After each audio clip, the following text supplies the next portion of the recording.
The Tampa Bay Lightning take Game 1 of the Stanley Cup Final, defeating the Montreal Canadiens 5-1 in Tampa. Gentlemen, our coverage here on the fourth period brought to you as always by Bitbuy, Canada's #1 cryptocurrency platform. DB, I want to start with you. You're in Tampa. You watched the game. Was it a case of the defending champions being that good, or Montreal maybe not having all of it in Game 1? Combination of both. Are 3 turnovers, 3 goals for the Tampa Bay Lightning to start the game.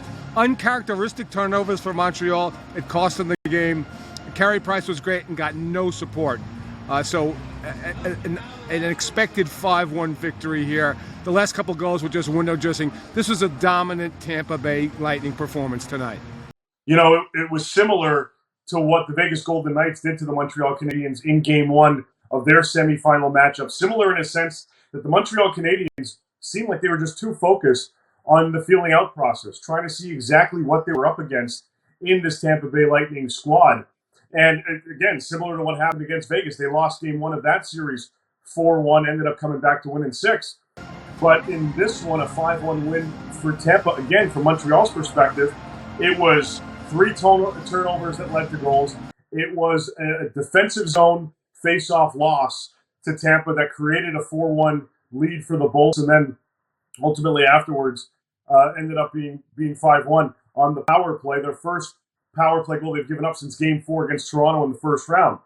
So, you know, for Montreal, it seemed like there was just a little bit too much going on, and maybe, guys, maybe the nerves of being in the Stanley Cup Final caught up to them.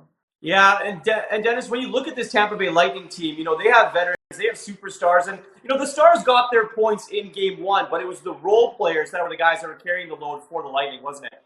Yeah, the top 2 stars of the game were Kucherov and Point, but they weren't impact players tonight.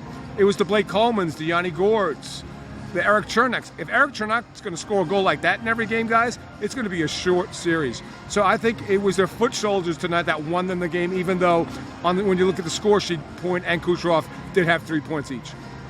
Yeah, and Dave, when you look at it from the Montreal Canadiens standpoint, like, Carey Price was good, but the Tampa Bay Lightning still scored 4 goals. So what does that have to say about the Montreal Canadiens offense? Yeah, well, again, it just kind of hamstrung because they were going through the feeling out process, trying to see where the potential deficiencies in Tampa's overall play is. And maybe this is part of their game plan. Maybe they're going, okay, well, we're going to go through this. If we lose, we've got 6 other attempts to pull out 4 Ws. It's going to be a tall order against the defending Stanley Cup champions. But, you know, the Montreal Canadiens, again, just not being in that zone, DB, you saw it live, of trying to create offensive opportunities. They had a ton of shot attempts, but they weren't really hitting the net. And kudos to the Tampa Bay Lightning for that one. I think the scary thing, Dave, is that in Game 7 against the Islanders and tonight, they didn't give the opposition much at all. They block a lot of shots. They're smart defensively. Vasquez doesn't have any holes. That's the scary part for me. It's not the goal scoring. It's not the goals off the turnovers. It's the fact that they're limiting the opposition. I think after 2 periods tonight, the Montreal Canadiens had 2 high-danger chances. That's just not good enough. Now, got to credit Tampa for that. Maybe Montreal has to be better in Game 2, and they certainly need to be better. But this is a team that's locking down teams now, and due to that, they're going to repeat as champions relatively quickly.